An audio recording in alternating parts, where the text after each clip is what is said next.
Revista Justiça. Entrevista. Você já ouviu falar em fatos constitucionais? À primeira vista, o termo ele pode parecer restrito ao universo jurídico, mas a ideia ela está diretamente ligada ao nosso dia a dia.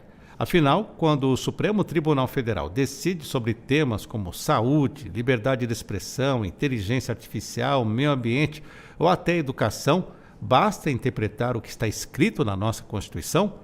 Ou é preciso, então, considerar também a realidade vivida pela sociedade, os dados, as evidências e até os impactos dessas decisões? Vamos conversar sobre isso com o nosso convidado, o advogado Guilherme Veiga. Ele é doutor em Direito Constitucional, com atuação nos tribunais superiores e é o autor da teoria dos fatos constitucionais. Doutor Guilherme, seja bem-vindo à Rádio Justiça. Bom dia para o senhor. Bom dia, Sérgio. Bom dia a todos os ouvintes. Um prazer estar aqui falando com vocês. Doutor Guilherme, o senhor criou uma teoria chamada fatos constitucionais. Parece até um conceito bastante acadêmico, mas afinal, o que isso significa para quem está nos ouvindo agora e também nos acompanhando pela TV Justiça? Sérgio, falando de uma forma super simples, é que o direito é um texto dentro de um contexto social. Então, os fatos constitucionais é esse contexto social, o contexto econômico, ou o contexto técnico-científico do que está sendo debatido à luz de uma norma ligada à Constituição. Muita gente imagina que o Supremo apenas interpreta leis, doutor. O senhor defende que ele também precisa interpretar a realidade? Por que isso é necessário? É necessário e é fundamental. O que eu procurei nessa teoria é jogar luz sobre algo que já existia. E vou dar um exemplo prático. O casamento, há décadas atrás, era a união entre um homem e uma mulher, e muitas vezes com o objetivo de produção de uma prole, de filhos. Um casamento hoje, sem alteração do texto constitucional, o que é que significa hoje? Hoje é um projeto de vida comum de duas pessoas, não precisa nem de coabitação mais. Imagine duas pessoas que passam em concursos públicos simultâneos, federais, uma no sul do país e outra no norte do país. Estavam noivos, casamento marcado. Se casam e muitas vezes eles se deslocam para tomar posses em estados distintos. Elas continuam casadas, mas sequer coabitam sobre o mesmo teto. Então o casamento hoje, ele mudou o seu contexto social a tal ponto que a interpretação sobre o direito constitucional ao casamento passou a ser alterada pelo próprio contexto social.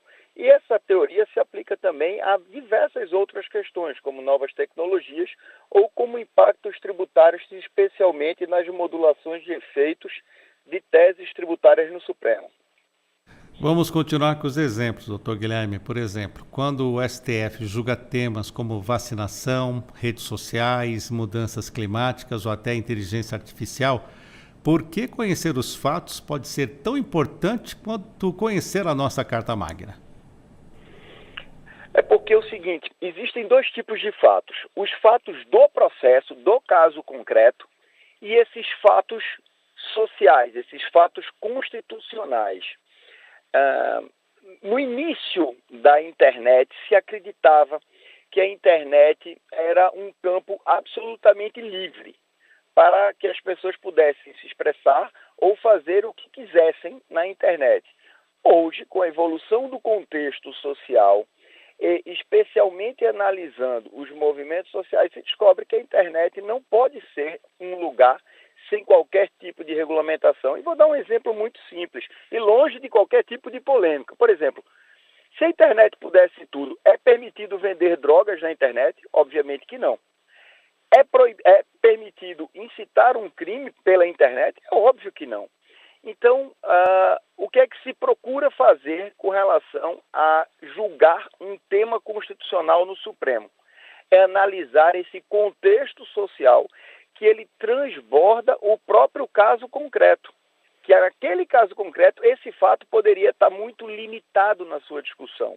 Então, entender os fatos constitucionais e, mais do que isso, fazer uma verdadeira instrução, debate, um contraditório efetivo sobre todo esse contexto social é fundamental para que a decisão do Supremo possa ser uma decisão mais dialógica, uma decisão mais debatida e uma decisão mais plural. E colaborando com esse debate, vamos falar agora sobre a ciência e os dados.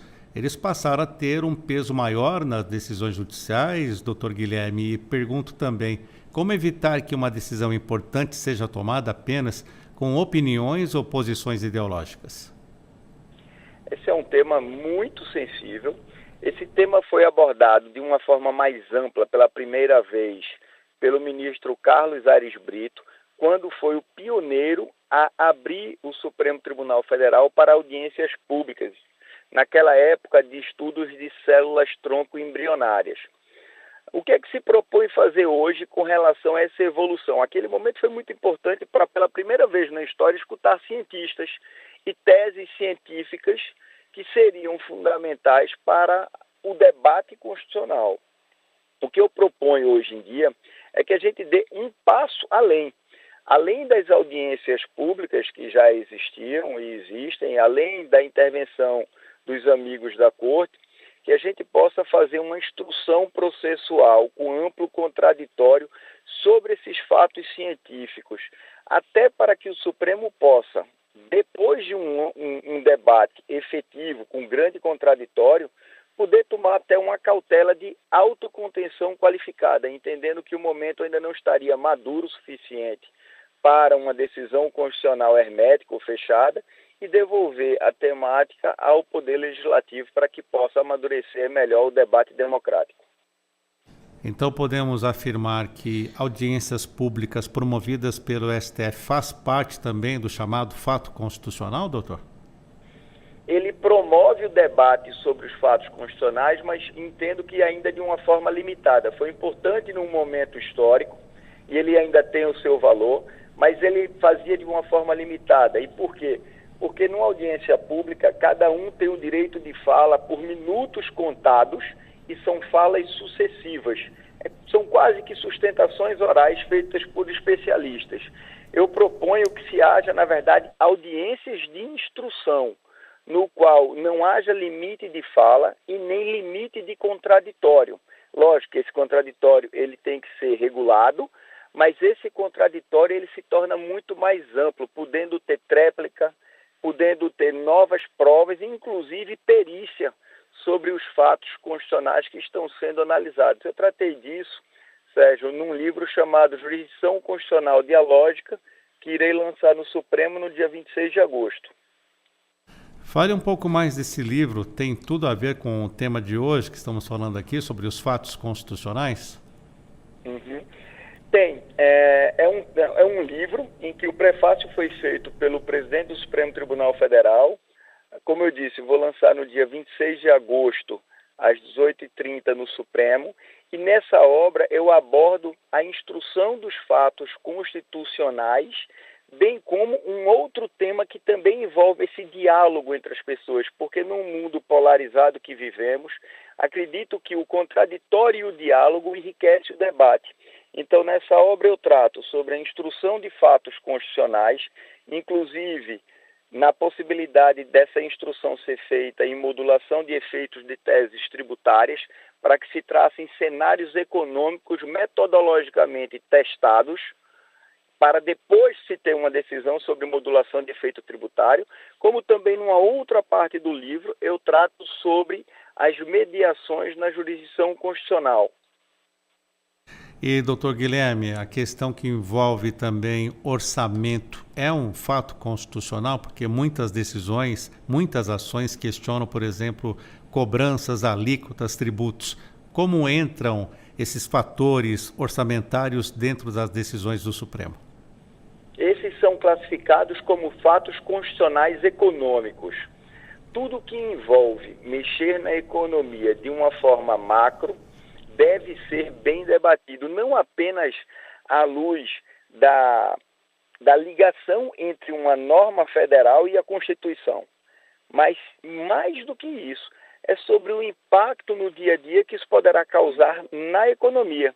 Então é muito importante a discussão sobre os fatos constitucionais econômicos e, para além dele, outros fatos que são os fatos constitucionais políticos, Muitas vezes o Supremo decide sobre o direito à creche, o direito à merenda escolar, sobre presídios, construção de presídios.